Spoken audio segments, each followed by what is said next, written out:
అందరికీ నమస్కారం. మార్గశిర మాసంలోకి మనం ప్రవేశించాం. ఈ మార్గశిర మాసం మాసాలన్నింటిలో కూడా శీర్షమైంది, లేదా తల లాంటిది, లేదా ప్రముఖమైంది. ఈ యొక్క మాసంలో మనకు మొదటగా వచ్చేటువంటి పండుగ సుబ్రహ్మణ్యేశ్వరుని షష్ఠి. ఈ సుబ్రహ్మణ్య క్షేత్రాలు అనేటువంటివి మనకి ఎక్కువగా తమిళనాడులో 6 ముఖ్యమైనటువంటి సుబ్రహ్మణ్య క్షేత్రాలు ఉన్నాయి. వాటిల్లో తిరుచెందూరు, పళని, స్వామిమలై, తిరుత్తణి, తిరుప్పరంకుండ్రం అనేటువంటివి ముఖ్యమైనటువంటివిగా చెప్తున్నాం. కర్ణాటక రాష్ట్రంలో కూడా ప్రముఖమైనటువంటిది ఒక క్షేత్రం ఉంది. దాన్ని మనము కుక్కి అనేటువంటి ప్లేస్లో ఇది ఉంది. అదేవిధంగా ఆంధ్రదేశానికి వచ్చినట్లయితే, లేదా తెలుగునాటకు వచ్చినట్లయితే, తెలుగునాట ఆంధ్రప్రదేశ్లోని కృష్ణా జిల్లాలో మోపిదేవి అనేటువంటి క్షేత్రం ప్రముఖమైనటువంటి సుబ్రహ్మణ్యేశ్వర క్షేత్రంగా మనం చెప్తూ ఉన్నాము. అదేవిధంగా ఈ యొక్క సుబ్రహ్మణ్యేశ్వరుని ఆరాధన చేస్తే మనకు కలిగేటువంటి లాభాలు ఏంటి?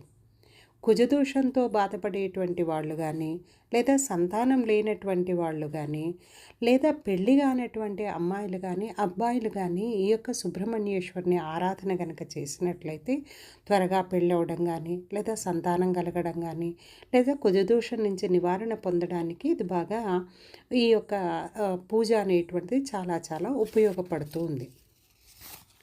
అయితే ప్రతి పండగ వెనుక మనకు ఒక పరమార్థం అనేటువంటిది ఉంది. ఆ పండుగలో మనకి ఆ కాలానుగుణంగా దొరికేటువంటి పదార్థాలు కానీ, లేదా మన శరీరానికి ఆరోగ్యాన్ని కలుగజేసేటువంటి పదార్థాలు కానీ తినమని, లేదా ప్రసాదంగా నివేదించమని మన పెద్దవాళ్ళు మనకు చెప్పారు. అదేవిధంగా ఇది శీతాకాలంలో వచ్చినటువంటి పండుగ. ఈ శీతాకాలంలో చలి ఎక్కువగా ఉంటుంది. మన బాడీకి వేడి కలిగించడం కోసం ఉండేటువంటి పదార్థాలను ఇక్కడ మనం నివేదన చేస్తున్నాం. దానిలో ముఖ్యమైనటువంటిది మనకు నువ్వులతో చేసేటువంటి చిమ్మిలి, తర్వాత చలువ చేయడం కోసం ఉండేటువంటి అయితే వడపప్పు, తర్వాత చలిమిడి. సో చలిమిడి మీ అందరికీ తెలుసు ఏ విధంగా చేయాలి అనేటువంటిది. బియ్యం నానబెట్టుకొని వడగట్టేసేసి గ్రైండ్ చేసేసి దాంట్లో కొంచెం బెల్లం కనుక కలుపుకున్నట్లయితే మనకు పచ్చి చలిమిడి అనేటువంటిది తయారవుతుంది. అయితే ఉడకబెట్టిన చలిమిడి అనేటువంటిది కూడా మనము సీమంతాలు, ఇతరమైనటువంటి పెళ్ళి అయ్యి పిల్ల అత్తారింటికి వెళ్ళేటప్పుడు వాడుతూ ఉంటాం. కానీ ఇక్కడ మాత్రం అన్నీ పచ్చివే పెట్టుకోవాలి. ఏవి కూడా మనం ఇక్కడ ఉడికినటువంటి పదార్థం ఇక్కడ నివేదన చేయకూడదు. అదొకటి ముఖ్యంగా గుర్తుపెట్టుకోవాలి. రెండవది చలిమిడి అదేంటి వడపప్పు, పెసరపప్పు కానీ, లేదా శనగపప్పు కానీ నానబెట్టుకొని మనం వడగట్టుకుంటే మనకు వడపప్పు అనేటువంటిది రెడీ అవుతుంది. మూడవది చిమ్మిలి. ఈ చిమ్మిలి అంటే నువ్వుల్లో మీ అందరికీ తెలుసు ఐరన్ కంటెంట్ ఎక్కువగా ఉంటుంది, కాల్షియం ఎక్కువగా ఉంటుంది అనేటువంటిది. బెల్లంలో మనకు ఐరన్ ఎక్కువగా ఉంటుంది, నువ్వుల్లోనేమో మనకు కాల్షియం కంటెంట్ ఉంటుంది. కాబట్టి ఎముకల సమస్యలతో బాధపడేటువంటి వాళ్ళకు కూడా ఇది మంచి ఆరోగ్యము. సో నువ్వుల్ని దంచండి, లేదా గ్రైండ్ చేయండి. కొంచెం బెల్లం కనుక యాడ్ చేసుకొని చుట్టుకున్నట్లయితే మనకు ఈ యొక్క చిమ్మిలి అనేటువంటిది రెడీ అవుతుంది. సో మెయిన్గా మనం 3 ప్రసాదాలను పెడుతున్నాం. ఒకటి వడపప్పు, రెండవది చలిమిడి, మూడవది చిమ్మిలి. నెక్స్ట్ పళ్ళలో కనుక తీసుకున్నట్లయితే ఎక్కువగా మనం అరటిపళ్ళు అనేటువంటివి నివేదన చేస్తూ ఉంటాం. పాలు పోయడం అనేటువంటి ప్రక్రియ. అయితే ఈ పాలు పోయడం అనేటువంటి శ్రావణ మాసంలో వచ్చేటువంటి శ్రావణ పంచమికి మనము నాగుల చవితి లేదా పుట్టులో పాలు పోయడం చేస్తున్నాం. కార్తీక మాసంలో వచ్చే నాగుల చవితికి చేస్తున్నాం. అదేవిధంగా సుబ్రహ్మణ్యేశ్వరుని షష్ఠికి కూడా మనం ఇక్కడ పాలు పోయడం అనేటువంటిది చేస్తున్నాం. ఆవు పాలను వాడాలి. నెక్స్ట్ టెంకాయలు అనేటువంటిది ఇక్కడ మనకు కొట్టుకోవడానికి టెంకాయలు అనేటువంటిది కూడా మనము ఉపయోగించాలి. అంతేకాకుండా పువ్వులు, తర్వాత దీపారాధనకు సంబంధించినటువంటి సామాను, తర్వాత ఒత్తులు, ఆవు నెయ్యి ఉంటే ఆవు నెయ్యి, లేదా నువ్వుల నూనె ఉంటే నువ్వుల నూనె, తర్వాత అగరపుల్లలు, కర్పూరము. తర్వాత ఒక్కటి బాగా గుర్తుపెట్టుకోవాలి ఏంటి అని అంటే ఇక్కడ మెయిన్గా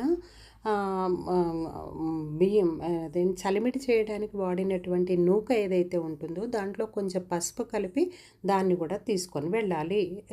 వెళ్ళేటువంటి పుట్ట దగ్గరికి కానీ లేదా మనం సుబ్రహ్మణ్యేశ్వరుని విగ్రహం దగ్గరికి కానీ, ఇవి ఎక్కువగా రావి చెట్టు దగ్గర వేప చెట్ల కింద ఉంటాయి. సో రెండూ కూడా దేవతా వృక్షాలే, రెండూ కూడా మనకి ఆరోగ్యాన్ని కలిగించేటువంటి, సంతానం కోరేటువంటి వాళ్ళు ఎక్కువగా రావి చెట్టు దగ్గర రావి చెట్టు గాలి లేదా ఆంజనేయ స్వామి చుట్టూ ప్రదక్షిణాలు చేయండి అని చెప్తూ ఉంటారు. సో దానిలో ముఖ్యమైనటువంటి ఉద్దేశం ఏంటి అని అంటే, మెయిన్గా ఇది ఎక్కువగా రావి గాలి కనుక సోకినట్లయితే సంతానం తొందరగా సిద్ధిస్తుంది అని. కాబట్టి చక్కగా దీపారాధన చేసుకోండి. తర్వాత తీసుకెళ్ళిన ప్రసాదాలన్నీ చక్కగా నివేదించండి. నివేదించేసి తర్వాత మీ గోత్రనామాలు అవన్నీ చెప్పుకుంటూ కొంచెం చిమ్మిరి తర్వాత ఇవన్నీ కలుపుకొని పాలు పొయ్యండి పుట్ట లోపల. కొంతమంది గుడ్లు పెట్టేటువంటి పద్ధతి కూడా ఉంటుంది. గుడ్లు వేసేటువంటి వాళ్ళు గుడ్లు వేసుకోండి. తర్వాత నువ్వు తీసుకొని మూకన్నాకివ్వు అని చుట్టూ మనం తీసుకెళ్ళినటువంటి బియ్యపు గుండె ఏదైతే ఉందో ఆ గుండెతోని చక్కగా చెప్పండి. చక్కగా నడుము తొక్కితే నా వాళ్ళనుకో, తోక తొక్కితే తన వాళ్ళనుకో అనేసని ఎక్కడ ఉన్నా కూడా నన్ను రక్షించు తండ్రి అనేటువంటి నాగేంద్ర స్వామికి చెప్తూ ఉన్నాము. అంతేకాకుండా పుట్ట బంగారం అనేటువంటిది, సో ప్రసాదం మృత్తికా ప్రసాదం అనేటువంటిది చక్కగా ఆవు పాలల్లో కొంచెం కలుపుకొని కళ్ళకి తర్వాత చెవులకి పొట్టకి ఈ పొట్ట వరకు మాత్రమే మనం వాడుకోవాలి, మిగతా దానికి వాడొద్దు. సో అలా చేసినట్లయితే కుజదోష నివారణ జరుగుతుంది. సంతానం లేని వారికి సంతానం లభ్యమవుతుంది. తర్వాత పెళ్ళి కానటువంటి వాళ్ళకి పెళ్ళి అవుతుంది. కాబట్టి అందరూ కూడా ఈ సుబ్రహ్మణ్యేశ్వరుని షష్ఠి సమయంలో మీరందరూ కూడా చక్కగా పాలు పోసుకొని ఆ సుబ్రహ్మణ్యేశ్వరుని కృపకు పాత్రులయ్యి సంతానం లేని వాళ్ళు సంతానం, తర్వాత కుజదోషం ఉన్నటువంటి వాళ్ళు కుజదోష నివారణ పొందుతారని మనస్ఫూర్తిగా కోరుకుంటూ